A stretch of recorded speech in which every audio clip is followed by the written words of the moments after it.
नमस्तु तुलसी कल्याणी, नमो विष्णु प्रिये शुभे, नमो मोक्ष प्रदे देवी, नमः संप्रदायिके। जय हो तुलसा महारानी की। पुरुषोत्तम मास में भगवान विष्णु की पूजा का जितना अधिक महत्व है, उतना ही महत्व उनकी प्रिया तुलसा महारानी की पूजा का भी है। प्रतिदिन अधिक मास मातम्य का श्रवण करने के बाद तुलसी जी की कहानी जरूर सुननी चाहिए।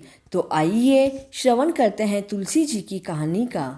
दो भाई बहन थे। बहन के रोजाना तुलसी जी सींचने का नियम था और वहीं बैठकर वह पूजा पाठ किया करती थी। दोनों भाई बहन बहुत खुश रहते थे। थोड़ा समय व्यतीत हुआ, भाई की शादी हो गई।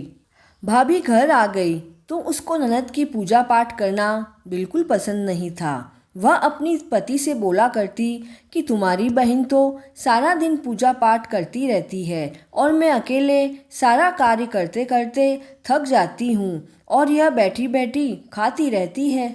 इस तरह से रोजाना वह अपने पति को कुछ न कुछ उसकी बहन के बारे में कहा करती थी।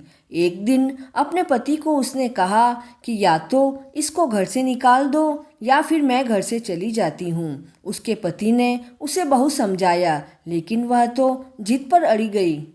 तब उसका पति कहता है, ठीक है, मैं मेरी बहन को कहीं छोड़कर आता हूँ। एक दिन वह आदमी अपनी बहन से कहता है कि चल अपन दोनों अपने मामा जी के घर चलते हैं, और अपनी बहन को ले जाता है। थोड़ी दूर जाने पर एक नदी आती है। तब भाई कहता है कि हाँ, हम दोनों थोड़ा विश्राम कर लेते हैं।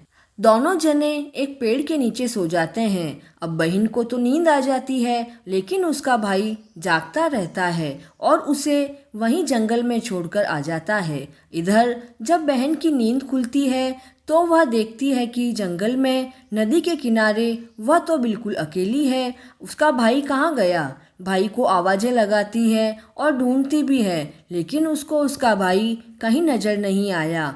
तब बेचारी अकेली डरती डरती तुलसी माता के हाथ जोड़ने लगी और कहने लगी कि अब मैं कहाँ से तो जल का लोटा लाऊं और मैं कैसे तुलसी जी सींचूंगी, कहाँ जाऊं और क्या करूं। बहुत दुखी होने लगी। तभी उसके सामने एक तुलसी जी का झाड़ और सोने का कलश उसे नजर आया। वह भागी भागी उसके पास गई, कलश को लिया, नदी से पानी लाई और तुलसी जी को जल अर्पण किया, पूजा पाठ किया।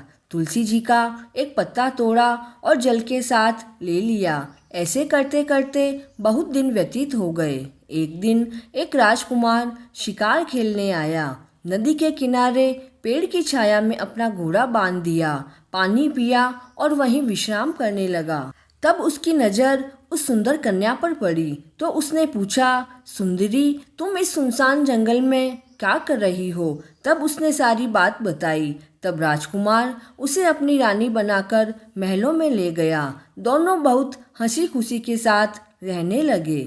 इधर भाई के घर में कुछ खाने पीने को भी नहीं रहा और कण कण के मोहताज हो गए। तब गांव छोड़कर वे दोनों दूसरे शहर में गए। वहां के राजा के यहाँ नौकरी करने लगे। एक दिन भाई की नज़र उस रानी पर पड़ी। वही बहन जैसा चाल चलन, वही तुलसी जी की पूजा पाठ। जब वहां जाकर वह देखता है कि रानी जी, आपके जैसी तो मेरी भी बहन थी, पर पत्नी की जिद के आगे मैं उसे जंगल में छोड़कर आया। अब पता नहीं बेचारी वह कहाँ रह रही होगी, किस हाल में होगी। तब बहन की आंखों में एकदम से आंसू गिरने लगे कि भाई, आप तो पत्नी के कहने पर अपनी बहन को जंगल में छोड़ आए थे, पर मेरी तो तुलसी माता ने राज रखी है और मुझे यहाँ ये सारा ठाट बाट मिला है। दोनों भाई बहन आपस में गले मिले। भाभी भी ननद के पांव पड़ने लगी। तब वह कहने लगी, भाभी, आप तो जलन करी, पर मेरे तो तुलसा माता का नियम था तो उन्होंने ही मेरी रक्षा करी है। हे तुलसा महारानी, जैसी उसकी रक्षा करी वैसी सबकी करना। तुलसी जी की कहानी पूर्ण हुई। जय श्री कृष्णा।